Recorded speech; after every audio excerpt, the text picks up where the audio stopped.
I'm Cynthia Mankiewicz. I'm the chair of the Department of Population, Family, and Reproductive Health. And what a joy it is to see everyone in person and on Zoom to the first of our academic year Wednesday seminars. So this is a longstanding tradition in the department that we meet every Wednesday as a community of learners, and also just as a community within the department and the school to get to see each other in person outside of classes, and to stretch our thinking a little bit on topics that may be very familiar to you or topics that are new to you but are relevant to the department. So for the first two sessions of the year, we share what we call stories of the faculty, which Bob Blum, my predecessor, started. And it's really just an opportunity to get to know the faculty a little bit in ways that you may not hear about inside the classroom. So both today and next week, we'll have different faculty come up and share a little bit about themselves. It might be a funny story, it might be something about their passion for public health, or what it is they like when they walk into the building every day, or whatever days they're here, to do the work that they do, oftentimes with students and with staff, and as part of larger teams. So we're hoping that you enjoy this. You'll have an opportunity to also ask questions, but we're really thrilled to have you here. And thanks to all those joining online. Some of our speakers will be joining remotely, many are here in person. And that'll kind of be a theme for the year, at least for the first start, which is that our seminars will be offered hybrid, but we really encourage folks who are on campus to come in person. For those who want to wear masks, feel free. We'll honor and respect that. And for those who don't want to, that's certainly consistent with school policy. So without further ado, I'm going to invite Phil to get us started.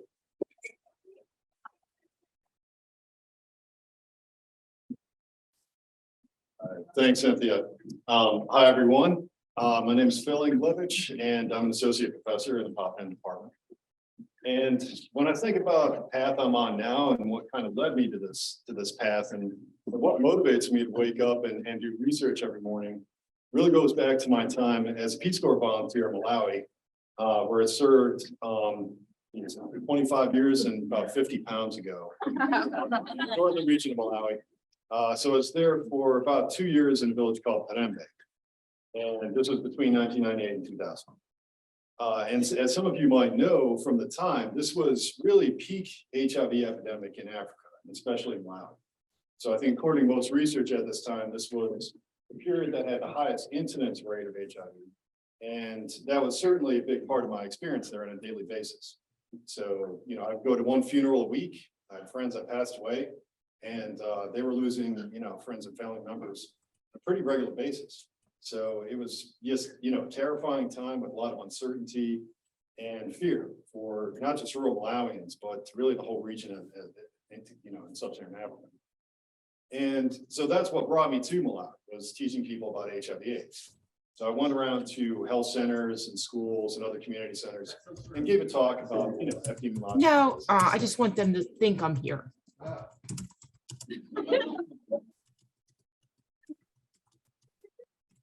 You don't know. Couldn't tell you.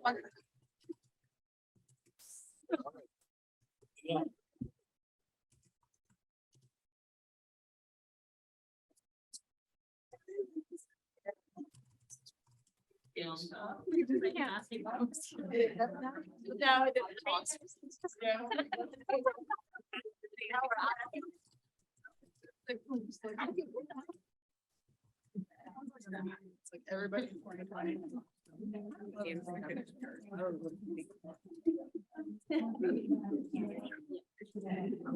So those on Zoom, I'm muting everybody.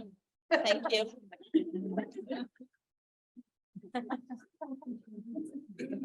With everybody's dying. So on that sunny note, let's resume the talk. So again, this was just, terrible period in Malawi's history, and that's what brought me to Malawi. So for the first 6 months that I was in country, I went around to, community areas, schools, churches, hospitals, and I gave a basic talk on epidemiological facts of HIV, how to avoid infection, the importance of wearing condoms, how HIV is transmitted. So I did that for about 6 months. And then, a really pivotal moment for me in my time there, but then afterwards came when I had a conversation with a good friend of mine, Austin. So my friend Austin was my community liaison. And I would talk with him on a regular basis about navigating rural Malawi and, cultural, features of life in Malawi. So he kind of helped me with translation and then also just figuring things out. So he came to my house one day, and Malawians are very polite. So they start every conversation with something, something nice. And he said, so Phil, we love that you're here. You do strange things and we don't really understand why you do a lot of what you do, but you entertain us. And so it's like, so great. I'm a clown, but that's cool. I came to accept that. But then he said, but the HIV stuff that you're teaching us, we already know all this. We'd heard this for 10 years now. Like, is there anything new that you can tell us? And I said, no. So for me, that was the first time I realized the huge divide between what research and programs were telling people about HIV and the realities of everyday life for rural Malawi. It's what people were actually living. And there was a huge discrepancy between these two. So according to research and programs at this time, you'd believe that Africans weren't talking about HIV and that they weren't changing behavior, and it's because they didn't understand basic epidemiological facts. It's totally untrue. So that's what motivated me to go to grad school, where I joined a project that was based in Malawi and did data collection in rural Malawi and learned a little bit more about what was actually happening. So according to the research that we did on this project, we found that, for Malawians, and I think a lot of others in the region, the prominent campaign at that time, which was ABC, abstain, be faithful, and use condoms, just didn't resonate with people. It didn't make sense within the cultural context. But it's not like they weren't doing anything, and it's not like they weren't talking about HIV. They were developing their own culturally appropriate strategies for avoiding infection. Things like, scrutinizing the likelihood of HIV infection for a potential partner, or divorcing from a partner that they thought might be at risk of HIV infection. So these were prominent strategies, but they weren't in line with the strategies that we, were imposing on. So I think all this really intrigued me. And to this day, I think it still kind of inspires me in the work that I do, because ultimately a lot of this is about measurement and knowing your population. So for the project I work on here, PMA, Performance Monitoring for Action, we collect data in Africa and Asia on family planning and reproductive health. And an essential feature of this is making sure the data that we're collecting is relevant and accurately captures the everyday life of the people that we interview. And without this, I think there's going to continue to be this divide between programs and the lives of the individuals who we hope to influence through the data we collect and the programs that we develop. So that's a little bit about me and what brings me to work every day. Thanks for your attention, and look forward to talking to you all in the coming months.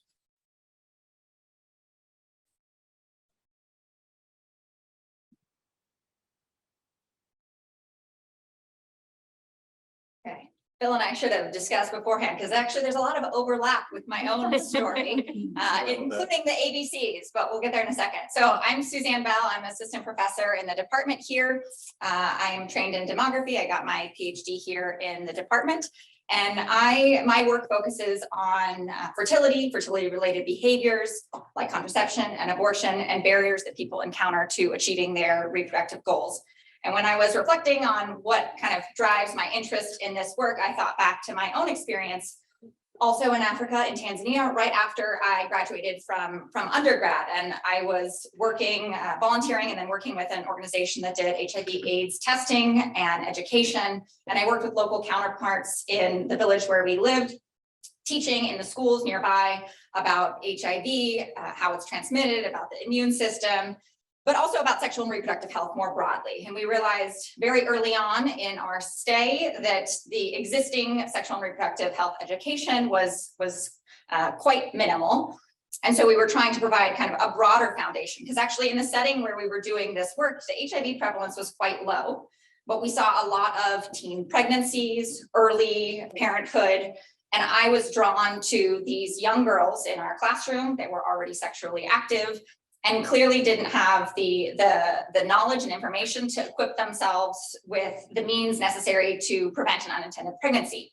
And so we were kind of negotiating with the administration and with the teachers what content we could cover in this classroom. They didn't want us to cover a lot of sexual and reproductive health content. They didn't want us to talk about contraception. They were afraid that it would encourage these youth to have sex if they weren't already, which is actually something that we hear a lot in settings in the US and other high resource settings. This is not a unique perspective that people take on youth sexual activity.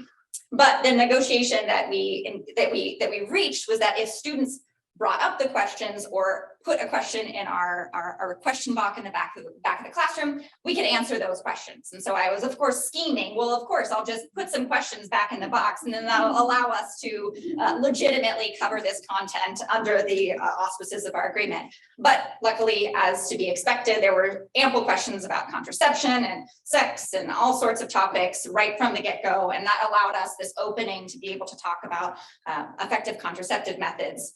And this really shifted my interest, which was initially perhaps in HIV and AIDS. And I was drawn particularly to this issue of unintended pregnancy and pregnancy more broadly, and returned stateside to get my master's in public health from Berkeley. And in the intervening years have continued and expanded the scope of my interests in parallel with the experiences that people in my circle, my friends, my family, my cohort members have encountered in their own reproductive lives. And that has grown to include experiences like abortion and more recently fertility. My work includes trying to better understand abortion patterns and barriers to safe abortion, as well as increasingly in some of the work that we're doing on the PNA project with Phil, trying to better understand the extent of infertility and infertility care seeking in high fertility settings, where you also actually have some of the highest rates of infertility globally in sub-Saharan Africa.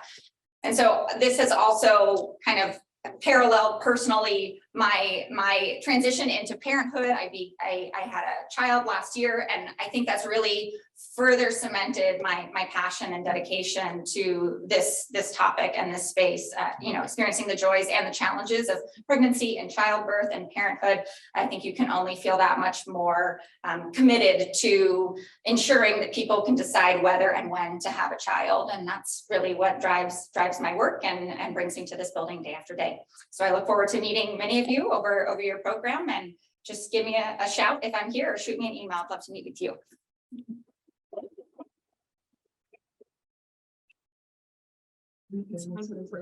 We're not presenting anything. Just to let you know. We want to see. This is inadequate. Really.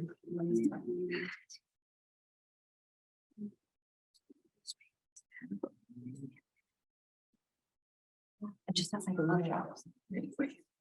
So we're going to unmute Christy Bethell. And then after will be Carolina Cardona. I think let's go back.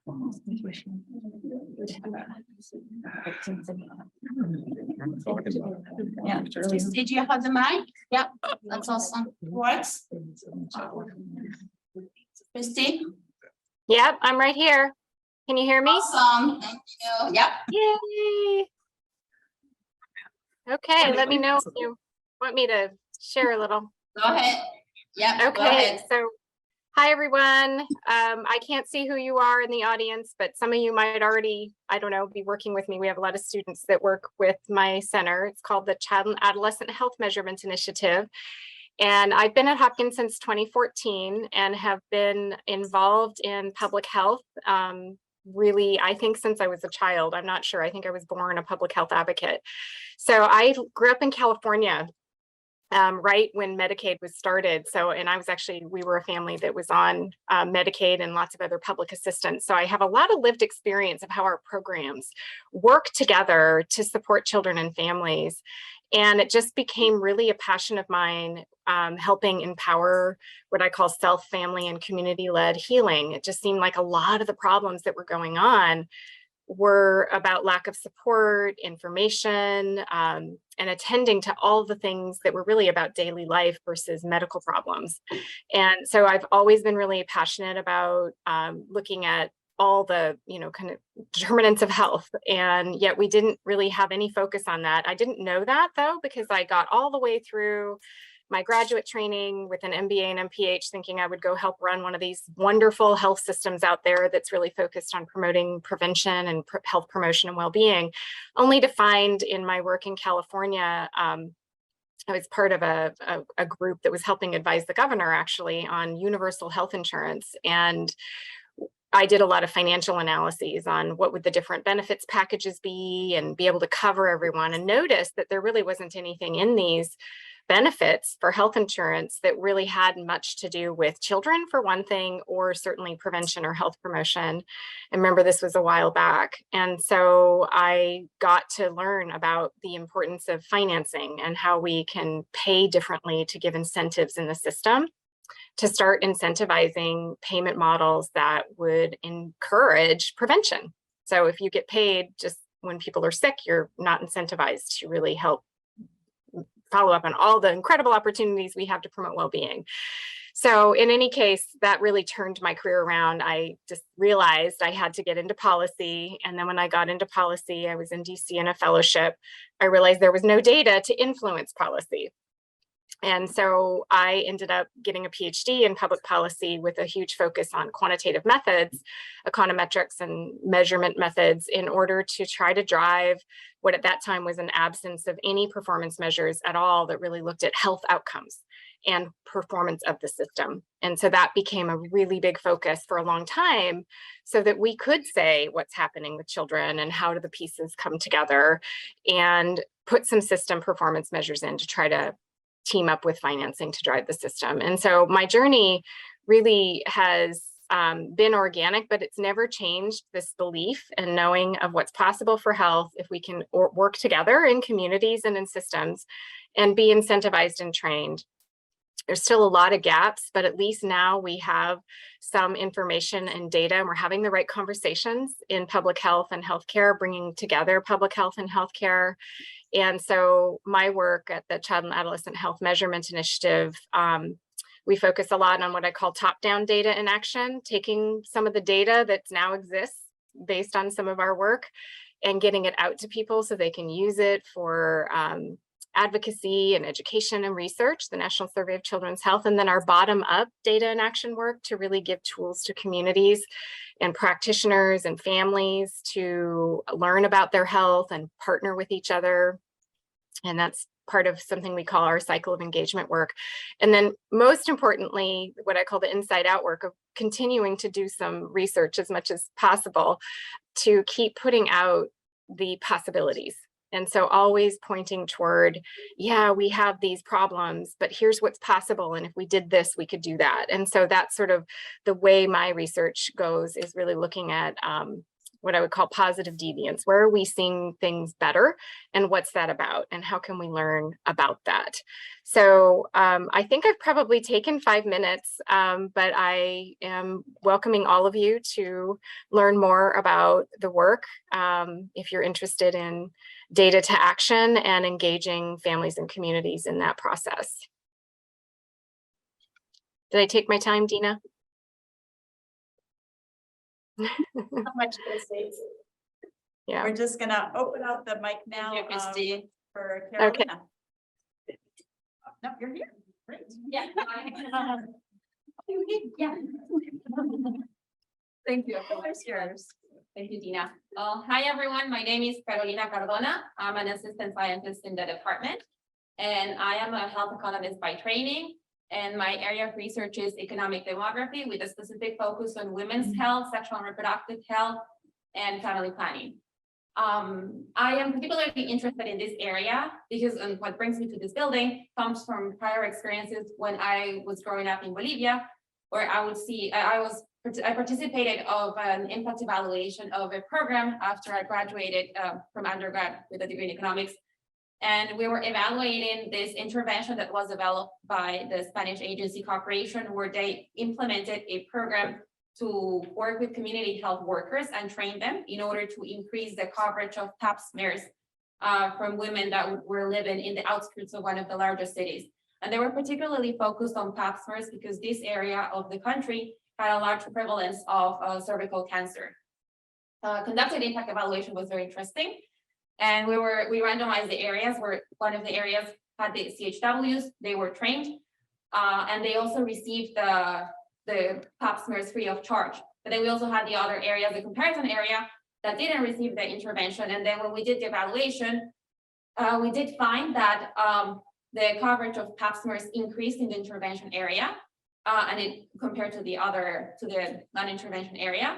But in the end, we were unable to measure if it had an impact on cervical cancer because the time between the intervention and the evaluation was too short. But in the end, we did come up with interesting policy recommendations. That one of them was, yes, we do find that there is a success, but possibly there is a success because CHWs were remunerated by the program, and then the pap smears were offered free of charge. So that could have been a driver of why we were seeing these changes in the coverage of pap smear, but when we compared the two areas. So one of the policy recommendations we developed that it could help, but it just needs to have funding needs to go into the intervention, into the fundings to have the services provided to women. In the end, I'm not sure if what we did moved the needle in terms of policy, but a few years later, we do know that the Bolivian government started they developed the country developed a national program where health services are provided free of charge, and we know that pap smear is one of the services that are part of this national program. Don't know if our interventions help it, but that's a key funding. So after that experience, I noticed that I was lacking some training in terms of better understanding women's health and all those issues. So that's when I came to Hopkins and then got my PhD here in the department and have a better understanding of all the linkages between specifically women's health. So now in our department, I work along with Phil and Suzanne also in PMA, and where we collect data in order to have a better understanding of what's going on in terms of women's health in countries in sub-Saharan Africa and in Asia. But then in addition, I also work with the demographic dividend team, where we're better understanding how women's roles in societies and particularly in the labor market can help a country boost their economic growth. So that's it. I think I'm done with the 5 minutes.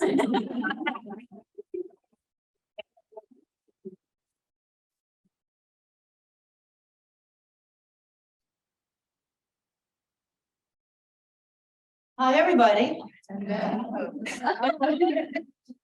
So I'm Beth Fredrick, and for the last 13 years, I've been with Johns Hopkins Bloomberg School of Public Health, working on a project called Advanced Family Planning, which is an advocacy initiative working with partners in Africa, Asia, and also in Latin America at one point, to try and get governments to prioritize contraceptive information services and supplies. So my background, the name of my story today is Bring Your Whole Self to the Job. And my beginnings in sexual and reproductive rights and health started, I think, from growing up on a farm. There's no way that you cannot understand how sex works if you live with animals. You have plenty of time to see that. In 1973, when I was just about to enter high school, abortion was legalized. And by the time I got to college, it was safe and available in our health clinic at college. And I was able to hold the hand of several friends of mine as they got their abortion and went on to have children and everything else. I never would have predicted, even with my own interest in sex and reproduction and all of that stuff, that I would be at Hopkins working in this arena, or that I would have a career that spanned several decades working on this. A couple of weeks ago, I was with Sabrina Carklands in Kenya, in Mombasa, and we had some of our partners, first ladies from counties, who had set up their own foundations to work with predominantly young mothers and adolescents and maternity care clinics. And in the beginning of it all, the county first ladies stood up and they had this icebreaker and they said, okay, what's your passion? And they said, oh, dancing, cooking, all this other stuff. And one woman who was there from the Ministry of Health stood up and said, I like all that stuff, but I'm sexually active. And I have to tell you that the whole room was just like giggling and they're like, oh yeah, yeah. And at the end I said, you know what? I like all that stuff too, but I'm sexually active. And I don't think I've ever told anybody in the school or anybody in this department that I still have sex. I've also had an STI. I have relatives and friends who have HIV. I have had an abortion. I have had infertility problems. I have never discussed this with anybody, I don't think, beyond the friends that I've made here in the department. So I guess my lesson for all of this, having worked here for 13 years now and never having disclosed any of that, is that it's time.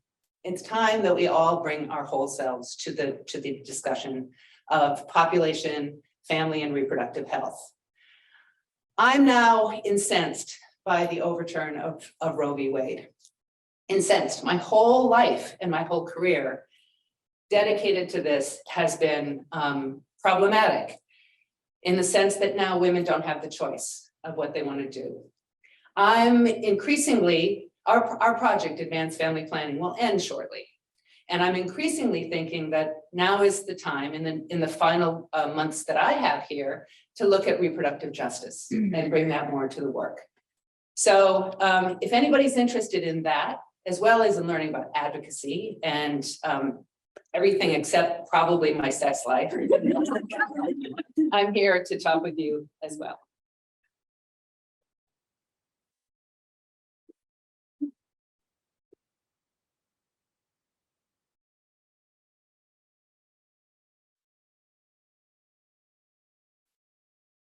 Well, that's a hard act to follow. Good afternoon. Good afternoon. Let's hear it. Good afternoon. Bob Blum always made a big point of when you say good afternoon in Maryland, you get a big good afternoon back. So good afternoon. Good afternoon. All right. My name is Susan Gross. I'm an associate scientist, and my field of research and interest is nutrition for maternal and child and through the lifespan. And most of my research is applied. So I do a lot of evaluation of federal nutrition supplemental food programs and its impact on mothers and children. Specifically, I'm very interested in the WIC program, school lunch, and food insecurity and adolescent food insecurity most specifically. But I want to talk about breastfeeding, and breastfeeding has been a passion of mine for I don't know how long. I want to say that my message is just like Beth said, bring your whole self, but also don't miss an opportunity. So this is about when I had my second child, which was now 22 years ago, but I was in Toys R Us, which was a store for children. They don't really exist much anymore, but at the time they were big. And I was breastfeeding, and I went to the store to buy a present, and I had Steven with me, and I sat down on the only bench I could find in the store at the front of the store and started feeding him.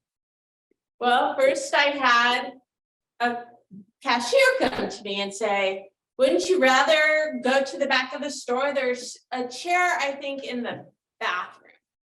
And a response, would you feed your child in the bathroom? And so I sat back down and I started feeding Steven again. And this time the manager came up to me and said, this is a store for children and they don't need to see this. And I was outraged because before this moment, I had been doing breastfeeding research, and I knew that in a lot of states, breastfeeding in public was protected by law. You have the right to breastfeed wherever you're allowed to bring your child. I just assumed Maryland had that same protection. So I ranted at this manager saying, you know, you're breaking the law.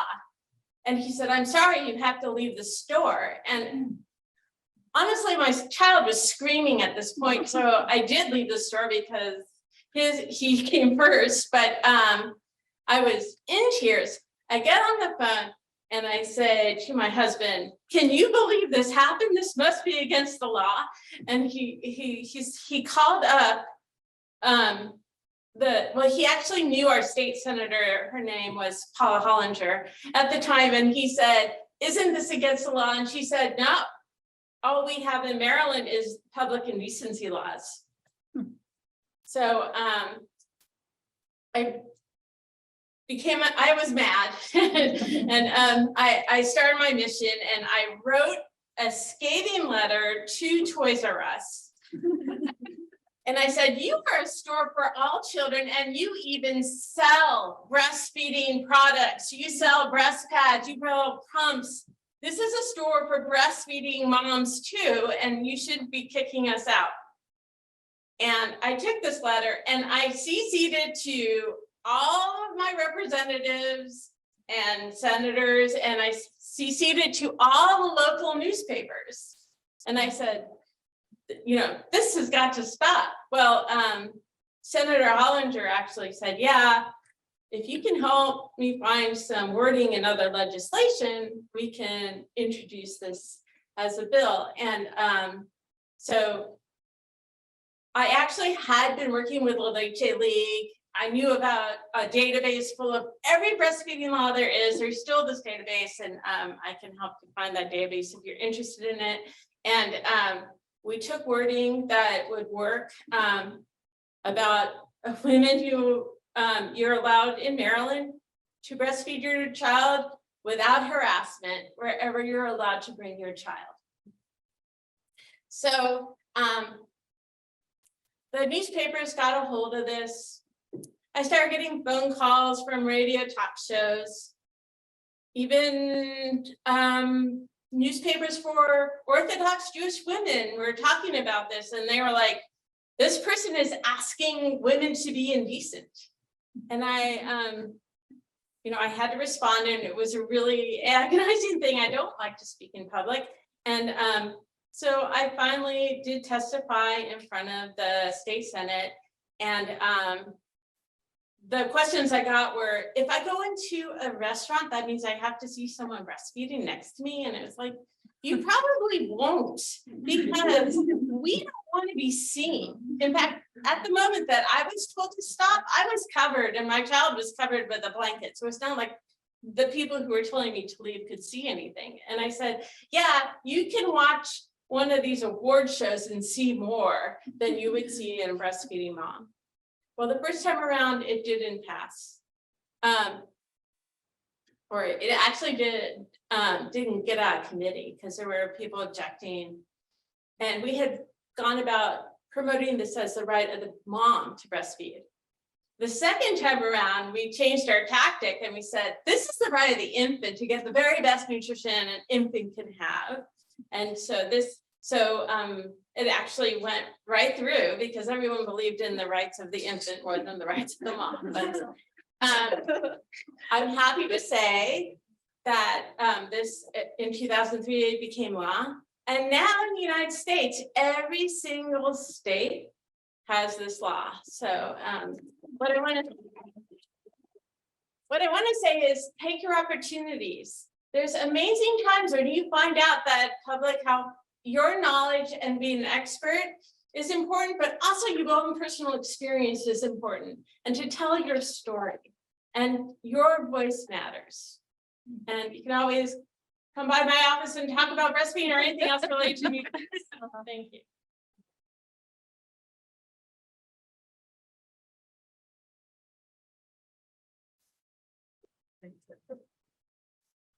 Good afternoon, everyone. My name is, good afternoon. Thank you, Susan. My name is Celia Karp, and I'm an assistant scientist in the department here. And my public health story started in college, where I was dating someone at the time, and he was diagnosed with leukemia. We were like 19 years old. And at that time in your life, you feel really invincible, like, you know, you can overcome anything. He did. He actually ironically lives in Maryland and Baltimore now. Everyone's good and healthy. But at that time, I was really frustrated, feeling like I really couldn't do anything besides just, you know, being a supportive partner. And so I started working for the Leukemia and Lymphoma Society in North Carolina, where I was attending school. And I became a regional campaign coordinator where I would go around to high schools and educate students about blood cancers and help with fundraising campaigns. And it was at that time that I actually learned about what public health was. And I think since COVID, you know, everyone's quickly learning about what public health was or is, but back then that was kind of my entree to public health. So I became really passionate about it. I loved the work. I started to really study public health. Fast forward a few years, I ended up working in Ecuador on a project related to maternal health. And I was really enraged at that time to learn about just the very high proportion of maternal deaths that were completely preventable. So the research I did in Ecuador was actually with some village health teams, where I learned about the disconnect, like Phil and Suzanne were talking about earlier, between kind of this westernized health system or Western research and, you know, what communities wanted and what communities needed and the cultural practices that they engaged in order to regulate their health. So at that time, I was visiting hospitals with these village health teams and learning about the different birthing practices that women engaged in, trying to understand why women weren't going to hospitals, even though hospitals had these special rooms where women could engage in vertical birth or have a rug on the floor to kind of parallel birth experiences that they could have at home.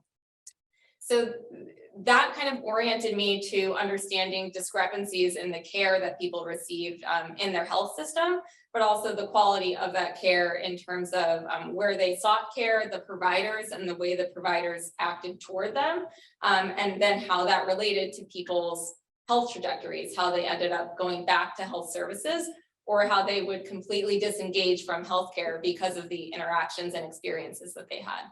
So that work brought me here to Hopkins, where I took a deep dive into reproductive health, and my work kind of shifted more toward sexual and reproductive health and specifically family planning, where I started to work on the performance monitoring for action project with a lot of individuals in this room. I also had the opportunity to work on the advanced family planning project with Beth and the global early adolescence study. So here at Hopkins, as I'm sure you're hearing from everyone and catching on, there's a lot of opportunities for you to have. I came here to do my PhD program and am fortunate to have stuck around in my current role. But as a student, some tips I have for being engaged and getting connected here are to share your interest with people and allow them to connect you with other people, and then just go talk to those people. We're all here, we will keep our doors open, and we like to engage with students, especially after 2 years of remoteness. So please come and drop into my office. I'd love to chat with you more about these issues, and welcome to the program.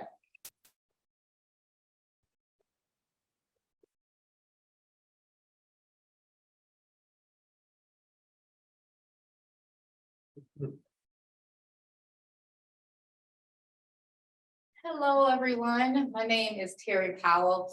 I'm an associate professor in the department. Wait, okay, I know I need to just keep on. I work with schools, families, churches, and anybody else in the community who wants to work with me on adolescent health issues, primarily sexual health and substance use prevention. Also to teach two courses in the spring. So find them. If you put in adolescent, you'll probably find them. I'm like Beth, I like to give things titles. They help like frame my thoughts. So my title would be, of my 5 minutes, would be not only great researchers, but great people. And so I like Hopkins is my #1 choice, right? So I've been here 11 years.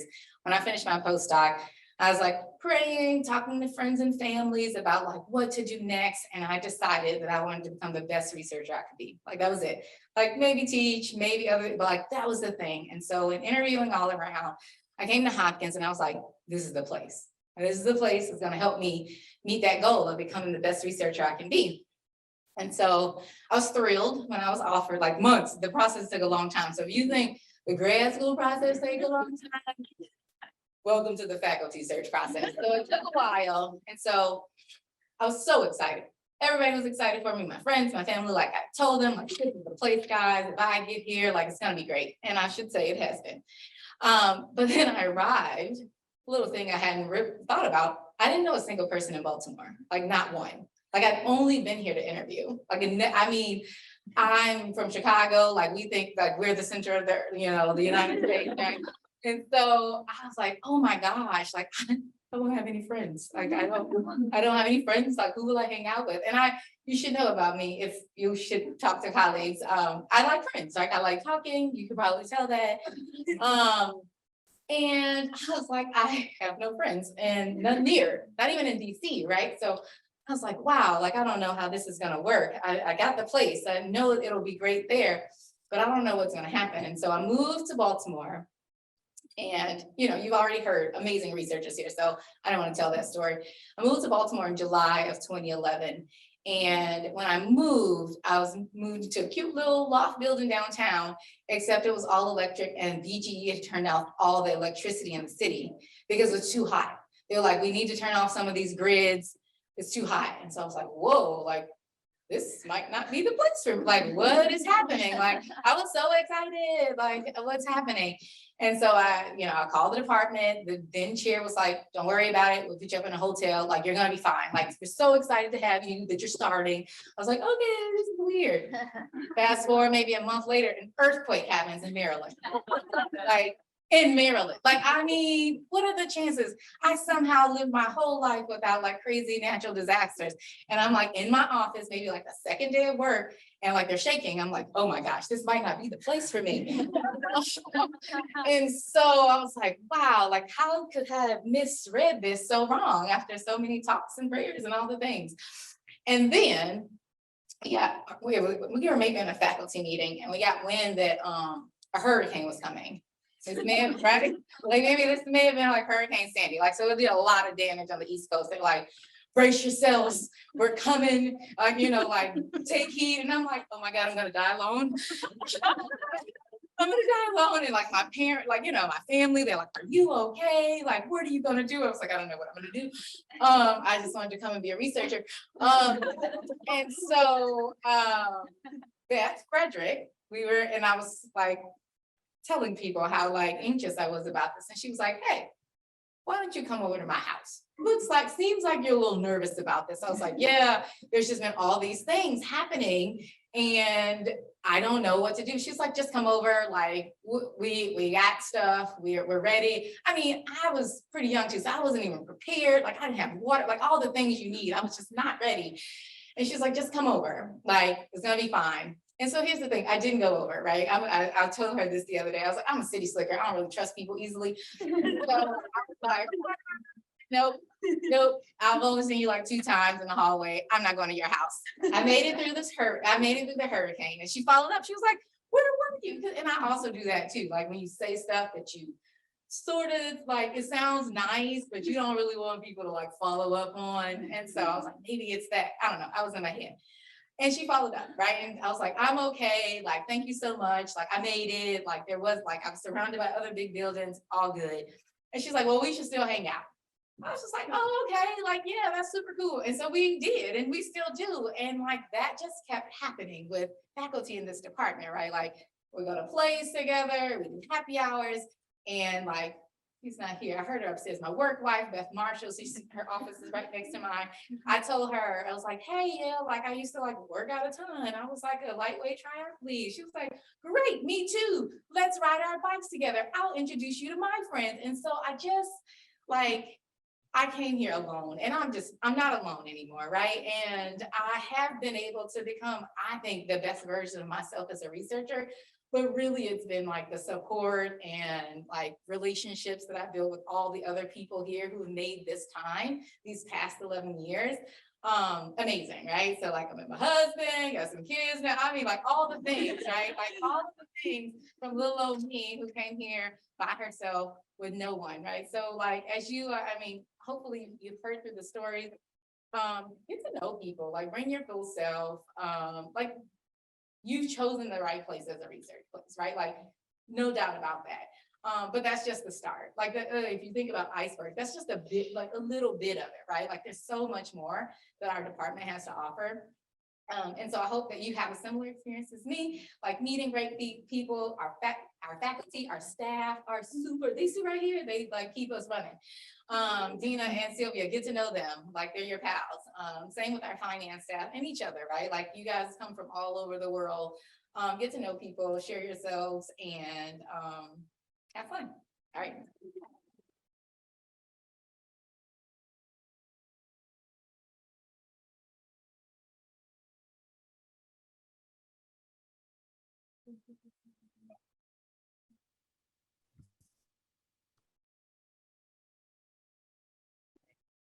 Can you hear me? Yep, yes. I'm going to take that as a yes. Good afternoon, everyone. My name is Maria Trent. I am actually a professor in the Department of Population, Family, and Reproductive Health. I am also a young adolescent and young adult medicine physician, as well as a public health practitioner, or maybe scientist, I'll say. I came to this space always as a clinician interested in the public health outcomes for young people. I came here to Baltimore to Hopkins in 2001 after I finished my fellowship training at Boston Children's and completing a public health degree at the Harvard School of Public Health. And it's interesting, my training there was really very, was a formative experience for me, in part because I had all these expectations of how things should be. I also know that, I know we like to talk a lot about how, we're saving people millions at a time, thousands at a time in these big bulk spaces. But I think the thing that I have learned, probably maybe because of my clinician hat, is that what young people need is for someone to see them and to hear them and to design things with them that work for them. We probably need that more than ever. I think that for me, as a part of my graduation requirements from public health school, I developed a radio ad for emergency contraception that required, this is 20 years ago, required that I interview young women who had had an unplanned pregnancy. And while they talked about these beautiful children that they had brought with them to some of the discussion groups, or the focus groups in order to develop the piece, the reality was that they said that they wish someone had told them. And so both as a clinician and a public health practitioner, I began to understand the importance of understanding the stories that patients have, because in general, they become the mass, the public health intervention. But if you don't understand how the work affects them, it becomes critically complicated to change. So my work here in Baltimore started with this frame of wanting to do a very specific type of research, but I found myself in clinic challenged by very unique situations that didn't have to be that difficult. And a young woman walked in who had a disease, a complicated sexually transmitted infection, after having been seen in an emergency room setting.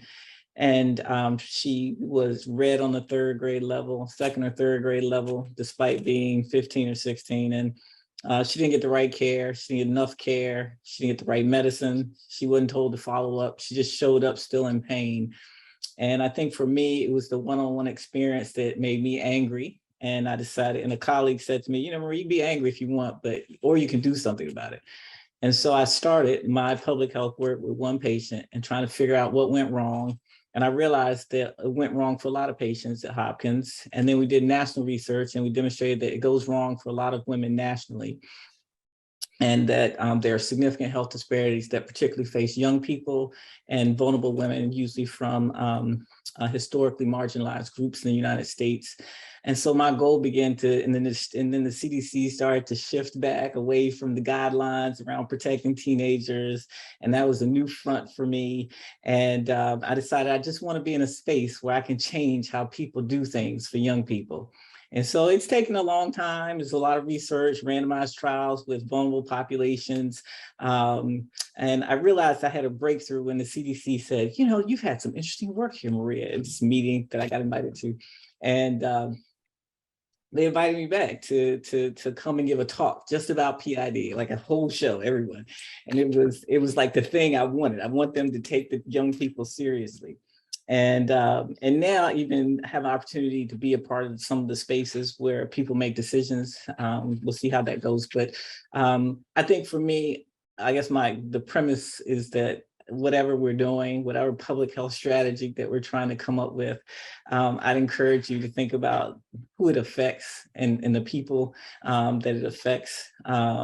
Because I think that our data suggests that it matters. And I think right now, some other faculty have given some very powerful and moving personal stories about the impact of policies and things on people. But I think that a lot of adults can vote and attempt to change things, but oftentimes adolescents can't do that. And so I'd encourage you all in your study here to think about how our public health interventions, our work, how we can change things for a new generation of reproductive health individuals.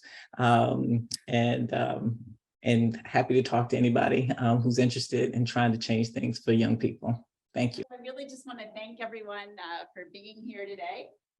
So these stories are very meaningful to us as faculty, and we know all of you have your own stories as well, and we're really looking forward to hearing about them, and you're sharing them over time.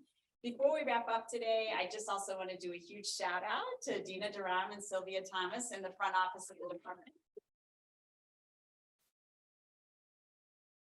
So anything that goes right, they're responsible for, and anything that doesn't, you can come and talk to me. But they really do make our department run, along with a large team of other staff throughout the department, many of whom aren't here today. But we really do appreciate the last few years have been difficult for everyone, and part of how we've maintained community is just through a lot of teamwork and collaboration. So we're hoping today gives you a little glimpse into what our PopFam family looks like. Want to thank everyone for joining remotely, and we'll look forward to continuing our stories next week.